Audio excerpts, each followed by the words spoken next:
আমরা এদিকে সৌজন্যতার কথা বলছি। দেবজিৎ কি তাহলে শাকিব খানকে ঠকিয়ে একদম, যাকে বলে একদম মানে জাস্ট টাক মেরে টাকা নিয়ে নিয়েছে, অথচ কোনো কিছু ডেলিভার করেনি। ইন্ডিয়াতে এসে শাকিব খানের অভিজ্ঞতা প্রচণ্ড খারাপ, এই প্রথমবারের জন্য এই ঘটনা ঘটেছে।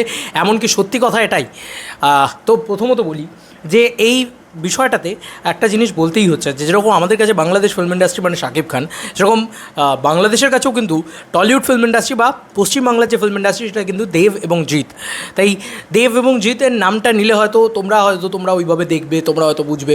নাহলে টলিউড ব্যাপারটা বলে না তোমাদের কাছে মাথায় আসে দেব আর জিৎ, এটাই ওনারা জায়গাটা তৈরি করতে পেরেছেন। কিন্তু বিশ্বাস করো ওনাদের নামটা খারাপ হচ্ছে আজকে দেবদা জিদ্দার নামটা খারাপ হচ্ছে, আজকে ইন্ডিয়ার নামটা খারাপ হচ্ছে, আজকে পশ্চিমবাংলার নামটা খারাপ হচ্ছে শুধুমাত্র পার্টিকুলার একটা পার্টির জন্যে।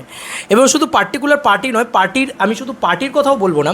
এই যে কয়েকদিন আগে তো ইলেকশন হলো আমাদের এখানে, তো যে পার্টি আমাদের এখানে রুলিং পার্টি ক্ষমতায় ছিল তার কিছু লোকজন ছিল অ্যাজ লাইক সৌরভ বিশ্বাস, তারা না মানে দেবদার পিছনেও লেগেছিলো, তারা ভয়ানকভাবে লেগেছিলো এবং তারা বিরক্ত করে মেরেছে মানুষকে, কাউকে ব্যান করে রেখেছে, তো কারুর থেকে 3 গুণ টাকা নিয়েছে। আচ্ছা তুমি আমাকে বলো যে বাংলাদেশ থেকে এলে এখানে 3 গুণ টাকা দিতেই বা কেন হবে? বাংলাদেশ থেকে মানুষ এসে শুটিং করছে, তো আমাদের সৌভাগ্যের ব্যাপার, উল্টে তো আমাদের সাবসিডি দেওয়া উচিত। আচ্ছা চলো আমরা সাবসিডি দিতে পারছি না, যখন তারা আমরা 3 গুণ টাকা কেন নেব? তো এইটা হচ্ছে কলকাতার পরিস্থিতি ছিল। আর হবে না এই জিনিস। তবে শাকিব খান কি আর সত্যিই শুটিং করতে আসবেন? ওই প্রোডাকশন হাউসটা কি বাংলাদেশে গিয়ে বলবে না যে কলকাতায় শুটিং করার কি জঘন্য এক্সপিরিয়েন্স হয়েছে আমার, আমি আর জীবনে কোনো দিন কলকাতায় শুটিং করতে যাব না? এই কথাটা যখন গিয়ে বলবে, বাদবাকি প্রডিউসারদের কী মন মানসিকতা হবে? তো বুঝতেই পারছো যে এখানকার বড় প্রোডাকশন হাউস না হলে এখানে শুটিং করাটা কীরকম দুষ্কর হয়ে দাঁড়িয়েছিল। যাই হোক, ইতিমধ্যে আমাকে মৈনাক একটা লিঙ্ক পাঠিয়েছে, যেটা আনন্দবাজার, তারা এই খবর তৈরি করেছে যে কী এক্স্যাক্টলি ঘটেছিল প্রিন্সের সাথে। দেখো, প্রিন্স সিনেমাটা কীভাবে দেখবো আমি বুঝতে পারছি না। যারা আমাকে বলবে তাহলে আমাকে ক্লিয়ারলি বলো যে কীভাবে দেখবো ইন্ডিয়া থেকে, কারণ যে অ্যাপটা সেখানে নাকি বাংলাদেশের নাম্বার ছাড়া দেখা যাচ্ছে না। আর সত্যি কথা বলতে আমি কোনো বাংলাদেশের নাম্বার বা বাংলাদেশের কোনো মানুষজনের সাথে ওভাবে কানেক্টেড নয় যে তার নাম্বারটা নেবো, এবং আমি নিতেও চাই না। আমি আমার তরফ থেকে নিজের পক্ষ থেকে দেখতে চাই সিনেমাটা, তাতে যদি পয়সা দিয়ে দেখতে হয় আমি দেখতে চাই। তো প্রিন্স সিনেমাটা আমি দেখার জন্য ওয়েট করে আছি। তো যেমনই হোক, সিনেমা ভালো খারাপ, দেখো সিনেমা ভালো নয় সেটা প্রোমো দেখে বোঝা গেছে, কিন্তু প্রিন্স তাড়াহুড়ো করে শুটিং করা হয়েছে, প্রিন্সকে এখানে ভিসা জটিলতায় আটকে দেওয়া হয়েছে, নানান ঝামেলায় কিন্তু প্রিন্স পড়েওছে, এটাও কিন্তু মাথায় রাখতে হবে, এটাও কিন্তু খুব সত্যি কথা। এই হচ্ছে সেই আনন্দবাজারের নিউজ। বন্ধুরা, এই রিপোর্ট, এই যে যা জিনিসপত্র এখানে বলা হয়েছে সেটা কিন্তু সত্যি কথা। শুধু শাকিব খানের সাথে করা হয়েছে তাই নয়, শাকিব খান তথা আমাদের এখানে পশ্চিমবাংলায় এসে শ্যুট করা, পশ্চিমবাংলায় যেহেতু সুন্দর শ্যুট হয়, দেখতে সুন্দর লাগে, সেই লোকেশনটা এত সুন্দর যে কারণে অনেক মানুষ এসে মানে যারা ধরো বাইরে থেকে আসেন, ধরো এই যে খাকিদা বেঙ্গল চ্যাপ্টার হোক বা যারা বাইরে থেকে আসেন, তাদের প্রত্যেককে এখানে অনেক বেশি গুণ টাকা বেশি দিতে হয়। ইয়েস, বা দিতে হতো বলা চলে, এখন সরকারটাই গিরে গেছে। তো এটা খুব ভালো হয়েছে একদিকে।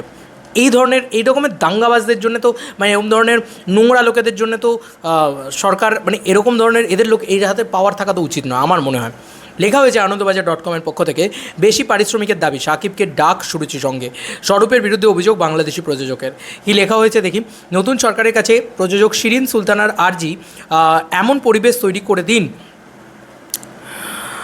যাতে আগামী দিনে ভারত বাংলাদেশ সম্পর্ক মজবুত হয়। সত্যি ভারত বাংলাদেশ, আজকে বাংলাদেশ থেকে যারা শুটিং করে গেলেন তাদের কী সম্পর্ক নিয়ে তারা গেলেন? তারা আর কোনো দিন আসবেন এখানে শুটিং করতে? কেন ভাই বিজনেসটাকে ট্যাম্পার করছো? আজকে আমাদেরও বিজনেস হবে, তোমাদেরও ব্যবসা হবে, বিশ্বাস করো, বাংলাদেশেরও ব্যবসা হবে, ইন্ডিয়ারও ব্যবসা হবে। কি ভালো যৌথ বাংলাদেশ ছবি হতো ওয়ান্স আপন এ টাইম। মানে জাস্ট মানে পাওয়ারের মিসইউজ করে করে কি নষ্ট করেছে এরা, এবং স্পেশালি সৌরভ বিশ্বাসের মতন মানুষজনেরা এই ছবিটা দেওয়া হয়েছে। কী লেখা হয়েছে দেখি। লেখা হয়েছে, কথা দিয়েছিলেন টেকনিশিয়ানদের নির্দিষ্ট পারিশ্রমিকের চেয়ে মাত্র 1.5 গুণ বেশি পারিশ্রমিক দিলেই হবে। কেন 1.5 গুণটাই বা দিতে হবে? আমার কাছে তো এটাই প্রশ্ন। আমি আগেও বলেছি এই কথাটা যে কেন 1.5 গুণ পারিশ্রমিক দিতে হবে? আজকে নতুন সরকারের কাছে আমি আর্জি করছি, কোনো বাংলাদেশ কেন, যে যেখান থেকেই আসুক না কেন, আপনারা সাবসিডি দিন, যদি না দিতে পারেন ছেড়ে দিন, কিন্তু পারিশ্রমিক কেন বেশি দিতে হবে বাইরের লোকেদের? এটা কী ধরনের লজিক? আরে তারা আমেরিকা থেকে তো শ্যুট করতে আসছে না, বাংলাদেশ তো আমাদের মতনই একটা কান্ট্রি, বা আমাদের থেকে অনেক ছোট একটা কান্ট্রি, ইন্ডিয়া একটা বিরাট বড় দেশ। কেন আমরা এই জিনিসটা করব পশ্চিমবাংলায় দাঁড়িয়ে? এটা কি আমাদের উচিত কাজ হচ্ছে? তারা আরও আসুক, আরে তারা যত আসবে তত তো আমাদের মানে কাজ বাড়বে। কি অদ্ভুত কথা, আমাদের নিজেদেরই তো ছবি হয় 40 থেকে 50টা, তো বাংলাদেশে যদি আরও 5টা ছবি হয় তো আমাদের টেকনিশিয়ানরা তো আরও কাজ পাবে। 1.5 গুণ টাকাটাই বা কেন বেশি দিতে হবে? আমার কাছে তো এইটা প্রশ্ন ছিল। তা তখন কি নোংরামি করেছে তাহলে চিন্তা করো ভোটের আগে। যাই হোক, প্রিন্সেস শুটিংয়ের সময় লেখা হয়েছে, লিখেছেন শাকিব খানের সঙ্গে সুরুচির সঙ্গে বিশেষ বৈঠকের বার্তাও দিয়েছিলেন। শুটিংয়ের মাঝপথেই নাকি সুর বদলে যায় তৎকালীন ফেডারেশনের সভাপতি স্বরূপ বিশ্বাসের, যদিও এখন ইনি নেই কারণ সরকারটাই গিরে গেছে। যাই হোক, Kolkata Prince once upon A time in Dhaka শুটিংয়ের টেকনিশিয়ানদের নির্দিষ্ট পারিশ্রমিকের 3 গুণ বেশি দিতে হয়েছে বলে অভিযোগ প্রযোজক শিরিন সুলতানার। ঠিকই তো, কেন দিতে হবে? মানে প্রথমে 1.5 গুণ বেশি দিতে বলা হয়েছিল, 2.5 গুণ বেশি দেওয়ার কথা অরিজিনালি, আর 3 গুণ বেশি দিতে হয়েছে কেন? ভাবতে পারো, একটা বাংলা ছবি আমাদের এখানে তৈরি করতে গেলে যে বাজেটে তৈরি হয় 5 কোটি টাকায় ধরো তৈরি হয়, সেটা প্রিন্সকে 15 কোটি টাকা দিয়ে তৈরি করতে হচ্ছে। দেখো, ডিরেক্টরের কোনো ক্যালিভার নেই, এটা সত্যি কথা। যদি সব কিছুর মধ্যিখান থেকেও ডিরেক্টর ভালো ছবি বানাতেই পারতেন। ডিরেক্টর ভালো ছবি বানাতে পারেননি, সেটা আলাদা পয়েন্ট। ডিরেক্টর ফালতু বা প্রোডাকশন হাউসটার ওই দম নেই, আলাদা ব্যাপার। তা নাহলে তো দেখো, এও তো এসছে, রিয়েল এনার্জিও তো এসছে, এখানে শ্যুট করে গেছে।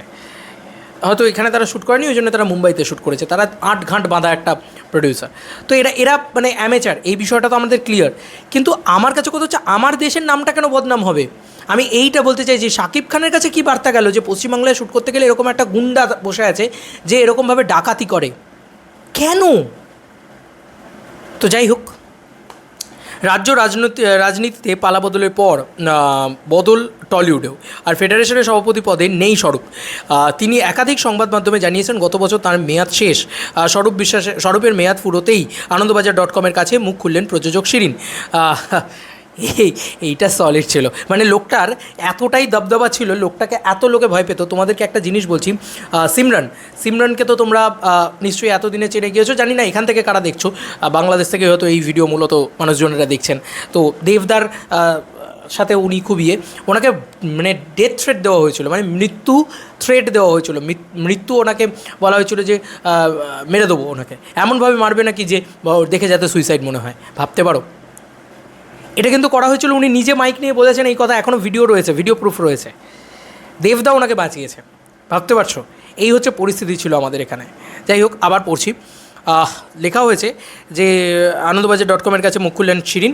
তার অভিযোগ, ফেডারেশনের নিয়ম অনুযায়ী কলকাতায় কাজ করলে টেকনিশিয়ানদের 2.5 গুণ বেশি পারিশ্রমিক দিতে হয়, কিন্তু স্বরূপবাবু শুরুতেই বলেন চিন্তা করবেন না, 1.5 গুণ পারিশ্রমিক দিলেই আপনারা এখানে কাজ করতে পারবেন। আমরা চাই দুই দেশের মধ্যে আরও কাজ হোক, সবাই চায় সেটা, কারণ দুজনেরই তো লাভ সেটাতে। আমরা ভারত সরকারের থেকে উত্তরপ্রদেশের লখনৌ সহ নানান জায়গায় শুটিংয়ের অনুমতি পেয়েছিলাম। স্বরূপবাবু আশ্বাস দিয়ে জানান কোথাও যেতে হবে না, কলকাতায় আমরা স্বচ্ছন্দে কাজ করতে পারি। স্বরূপের ব্যবহারে সেদিন আপ্লুত প্রযোজক শিরিন। তিনি আরও বলেন, স্বরূপবাবু শাকিব খানকে সুরুচির সঙ্গে আমন্ত্রণ জানিয়েছিলেন, আমাদের বলেছিলেন বিশেষ বৈঠক করব, এতে দুই দেশের কাজের সম্ভাবনা বাড়বে। শুনে শাকিব ভাইও রাজি। নির্দিষ্ট দিনে শাকিব খানকে নিয়ে সুরুচির সঙ্গে উপস্থিত হন প্রযোজক। স্বরূপ নাকি লোক মারফত জানান তিনি জরুরি বৈঠকে ব্যস্ত, ফিরিয়ে দেন শাকিব খানকে। ভাবতে পারো, বাংলা ভাষার সবচেয়ে বড় নায়ককে তিনি ফিরিয়ে দেন। এই মানুষগুলো তো সত্যি বলছি কোনো রকমভাবেই এই অপমান শাকিব খান যা পেয়েছেন এখান থেকে, সত্যি কথা বলছি, মানে আমি তার জন্য ক্ষমাপ্রার্থী। আমি একজন ভারতীয় হিসেবে ক্ষমাপ্রার্থী।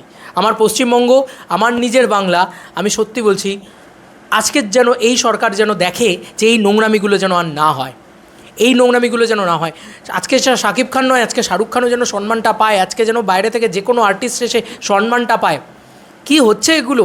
কে বলেছিল বৈঠক করতে? তেল মারা হচ্ছে, তেলবাজি হচ্ছে বাইরের লোকেদের নিয়ে টেনে এনে, মানে যথেচ্ছ নোংরামি। বলে না, মানে গলা অবধি পাপ করলে তবেই মানুষ হয়তো এইভাবে সরিয়ে দেয় একটা সরকারকে, গলা অবধি পাপ করলে, এটা দেখতে পাওয়া যাচ্ছে। বন্ধুরা, আবার দেখো, আবার বলা হয়েছে যে স্বরূপের ব্যবহারে সেদিন তো যাই হোক, যেটা বলছিলাম, স্বরূপ নাকি লোক মারফত জানা, এটা জরুরি ফিরিয়ে দেন শাকিব খানকে। এখানেই শেষ নয়, শিরিন আরও অভিযোগ, এর পরেই স্বরূপবাবু হঠাৎ একদিন ফোন করে জানান 3 গুণ বেশি পারিশ্রমিক দিতে হবে টেকনিশিয়ানদের, নইলে কাজ বন্ধ। ততদিনে 10 দিনের শুটিং হয়ে গিয়েছে। শুনে মাথায় হাত প্রযোজক শিরিনের। তিনি ছবির কলকাতার এক্সিকিউটিভ প্রডিউসার অরিন্দম দাসকে নিয়ে তড়িঘড়ি স্বরূপের অফিসে যান।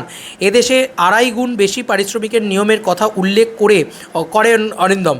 এক্সিকিউটিভ প্রডিউসারের অভিযোগ, আমায় স্বরূপদা হুমকি দিয়ে বলেন, তুমি তো কলকাতাতেও অন্য ছবির কাজ করবে, চুপচাপ থাকো, নইলে ব্যান্ড হয়ে যাবে। চিন্তা করো, দিস ইজ দ্য স্টেটমেন্ট। এটা আনন্দবাজারে বেরিয়েছে। মানে মানুষকে এইভাবে ধরে ধরে ব্যান্ড করে দেওয়া, মানুষই ব্যান্ড করে দিয়েছে ভাই। সাধারণ মানুষ ধরে ব্যান করে দিয়েছে, না আরও করো, ব্যান করে দাও। মানে নোংরামির শেষ সীমায় চলে গিয়েছিল একটা দল, নোংরামির শেষ সীমায় রাজনীতিটা চলে গিয়েছিল, টলিগঞ্জের রাজনীতিটা নোংরামির শেষ সীমায় চলে গিয়েছিল। এর এগেনস্টে দেব ছিল, এর এগেনস্টে জিত ছিল। দেব একটা এই দলের এমপি হওয়া সত্ত্বেও দেবের এগেনস্টে ছিল, বিকজ অফ এই রকম নোংরামি, এই লেভেলের নোংরামি। যাই হোক, মানে শুনলে আমার মাথাটা চটচট করে গরম হচ্ছে যে ভাই, দয়া করে রিকোয়েস্ট করবো মেগাস্টার শাকিব খানকে যে আপনার কাছে যদি আমার এই ভিডিও পৌঁছায়, দয়া করে আপনি আসুন, পশ্চিমবাংলায় শ্যুট করুন। আর হয়তো এই পরিবেশ আপনাকে সহ্য করতে হবে না, আমি ক্ষমাপ্রার্থী একজন পশ্চিমবাংলাবাসী হিসেবে, একজন ভারতবাসী হিসেবে। খুবই খারাপ লাগছে এগুলো দেখে বা শুনে। শেষে তিনগুণ বেশি পারিশ্রমিক দিয়েই শুটিং শেষ করেন প্রযোজক। তার কথায় খরচ বেড়ে যাচ্ছে জানিয়ে সৌরভবাবু কাছে অনেক অনুরোধ জানিয়েছিলাম, তিনি কানেই তোলেননি বিষয়টি নিয়ে। তাই নতুন সরকারের দ্বারস্থ হওয়ার কথা ভাবছেন প্রযোজক, প্রিন্স ছবির প্রযোজক। আর কি হবে, ছবি তো রিলিজ হয়ে গেছে, এখন নতুন সরকার কী করবে? পুরনো সরকারের পাপ ধোবে? আমার তো তাই মনে হয় না, উচিত নয়। কেনই বা উচিত? কিন্তু নতুন সরকার এইটুকু বলতে পারে যে শিরিন সুলতানাকে বলতে পারে, আপনি আসুন আবার সিনেমা করতে, আমার পশ্চিমবাংলায় আসুন। এই পশ্চিমবাংলা সুন্দর পশ্চিমবাংলা, এই পশ্চিমবাংলা বাঙালির পশ্চিমবাংলা। এই বাংলায় দুর্দান্তভাবে শ্যুট হতে পারে। তারা তো বাইরে, মানে লখনৌতে শ্যুট করতে পারতেন, তারা তো মালয়েতে শ্যুট করতে পারতেন, আরও বাইরের জায়গাগুলোতে শ্যুট করতে পারতেন, অনেক সুন্দরভাবে শ্যুট করতে পারতেন। যাই হোক, লেখা হয়েছে ইতিমধ্যে বিষয়টি জানানো হয়েছে টলিউডের বর্তমান দায়িত্বপ্রাপ্তদের মধ্যে অন্যতম রুদ্রনীল ঘোষকে। নতুন সরকারের কাছে প্রযোজক শিরিন সুলতানার আর্জি, এমন পরিবেশ তৈরি করে দিন যাতে আগামী দিনে ভারত বাংলাদেশের সম্পর্ক মজবুত হয়। সৌরভবাবুর মতো মানুষেরা আদতেও দুই বাংলার শত্রু। আমরা আরও বেশি করে ভারতে এসে কাজ করতে চাই। চিন্তা করো, বাংলাদেশ এটা চাইছে, বাংলাদেশের প্রযোজকেরা এটা চাইছে। তার মানে আমাদের ভারতবর্ষটা এত সুন্দর জায়গা, সেখানে এসে শ্যুট করা। আর এখানে এত ভালো ভালো টেকনিশিয়ান রয়েছে, এত কম প্রাইসে শ্যুট করা যায়, এত ভালো ক্যামেরা ইকুইপমেন্টস রয়েছে, কেন ভারতে আসবে না? আরে রিলিজের ব্যবস্থাও করে দিন আমাদের এখানে বাংলাদেশের ছবি, আর আমাদের ছবিগুলোকে বাংলাদেশে রিলিজের ব্যবস্থা করুন। দেখবেন দুই বাংলার কী লেভেলের ব্যবসা হচ্ছে। আজকে বিজেপি এমন একটা দল যেটা পুঁজিবাদী দল, তারা কিন্তু ব্যবসা বোঝে। তাই জন্যই এই আর্জি আমারও একজন ইন্ডিভিজুয়াল ক্রিয়েটার হিসেবে, যাতে আমার ব্যবসাটাও বাড়ে। আমি তো চাই, কী নোংরামি করেছে বাপরে বাপ। যাই হোক, বিষয়টি সবিস্তারে জানতে স্বরূপ এবং রুদ্রনীল উভয়ের সঙ্গেই যোগাযোগ করা হয়েছিল। রুদ্রনীলের কথায় একটা সময় ভারত বাংলাদেশের যৌথ প্রযোজনায়, দেখো এখন রুদ্রনীল ঘোষকে তোমরা নিশ্চয়ই চেনো, ধূমকেতুতে তোমরা দেখেছো, তোমরা নানান জায়গায় দেখেছো। তারা বলেছেন, তিনি কি বলেছেন দেখো, এখন তৎকালীন সরকার, এখন যে সরকার রয়েছে, তিনি কিন্তু এই সমস্ত জিনিসপত্র বরদাস্ত করবেন না। বলেছেন, একটা সময় ভারত বাংলাদেশের যৌথ প্রযোজনায় প্রচুর ছবি হয়েছে, দুই দেশের সম্পর্ক ভালো হোক আমরা সবাই চাই। পাশাপাশি এটাও মনে রাখতে হবে, কিছুদিন আগে বাংলাদেশের যখন অস্থির, তখন ওপার বাংলার বেশ কিছু ব্যক্তিত্ব ভারতের সম্পর্কে উস্কানিমূলক মন্তব্য করেছিলেন। তাদের দাপটে ক্ষতিগ্রস্ত হয়েছিল পদ্মাপাড়ের শিল্পীরাও। রুদ্রনীলের মতে সেই সময়েও ভারত যথেষ্ট সংযম দেখিয়েছে, কারণ ওপার বাংলার জন্য আলাদা আবেগ কাজ করে এপার বাংলার মনে। তারপরেও বিষয়টি আন্তর্জাতিক, ভারতের কাজ করা নিয়ে সিদ্ধান্ত নিতে পারে দুই দেশের শীর্ষ নেতৃত্ব। তবে মনে করিয়ে দেন বিজেপি অভিনেতা বিধায়ক। পশ্চিমবঙ্গ তথা কলকাতার কাজের প্রসঙ্গে তাঁর মত, এ বিষয়ে মুখ্যমন্ত্রী শুভেন্দু অধিকারীর সঙ্গে সরাসরি কথা বললে মনে হয় বেশি ভালো হবে। তিনি প্রযোজক শিরিন সুলতানাকে সঠিক দিশা দেখাতে পারবেন। ফেডারেশন সভাপতি কুর্সি সরতেই যিনি অভিযোগের কাঠগোড়ায়, সেই স্বরূপ এই বিষয়ে কি বললেন?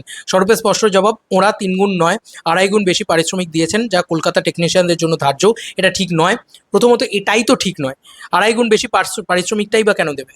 আমি যদি ধরে নিলাম যে ওরা মিথ্যা কথা বলছে, ওরা খারাপ কথা বলছে, 2.5 গুণ বেশি পারিশ্রমিক দিয়েছে, তাহলে সেটাই বা কেন দেবে?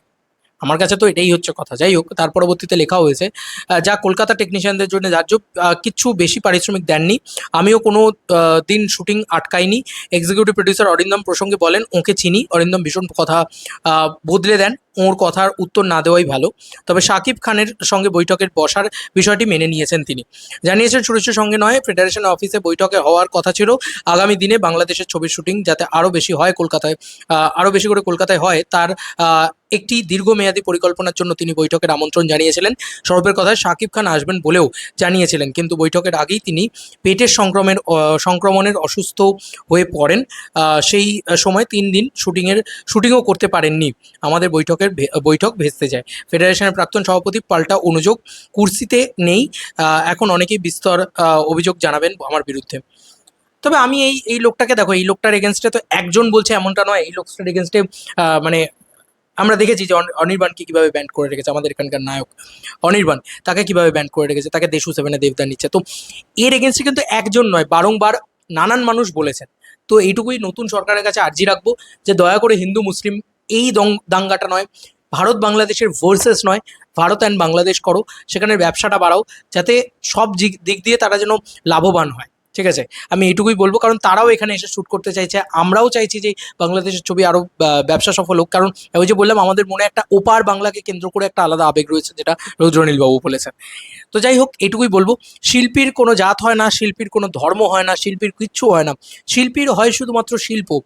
তো সেইটা যেন যত্নবান ভাবে করা যায়, কোনো চিটিংবাজি যাতে না হয়, কোনো চিটিংবাজের পাল্লায় যাতে না পড়তে হয়, 2.5 গুণ বেশি টাকা যাতে না দিতে হয়, 1 গুণ বেশি টাকাও যাতে না দিতে হয়, একটা টাকাও যাতে বেশি না দিতে হয়। আরও একটা জিনিস বলে দিয়ে যেতে চাই, দেবদা জিদ্দা কিন্তু এর বিরুদ্ধতা করেছেন। তো আমাদের ইন্ডাস্ট্রি মানে তো এই যে এত কিছু সোনাদা চলে, একেনবাবু চলে, এত কিছু চলে, বাংলাদেশের কাছে আমাদের ইন্ডাস্ট্রি মানে কিন্তু একটাই নাম পরিচিত, দেব এবং জিৎ, এই দুটো নামই পরিচিত। এই দুটো নাম নিলে তারা বোঝে যে আচ্ছা টলিউড। আর তারা এটাই ভাবে হয়তো যে দেব আর জিৎ শাকিব খানকে আটকে দিয়েছে, উল্টে দেব আর জিৎকেও এরা আটকে দিচ্ছিল, এদের মতন নোংরা চিটিংবাজরা দেব আর জিৎকেও আটকে রেখেছিল এরা। এবার দেব আর জিৎও যেরকম ভালোভাবে কাজ করতে পারবে, আই হোপ শাকিব খানও এখানে এসে ভালোভাবে কাজ করতে পারবেন। এবং কি বলবো, আর কিছু বলার নেই।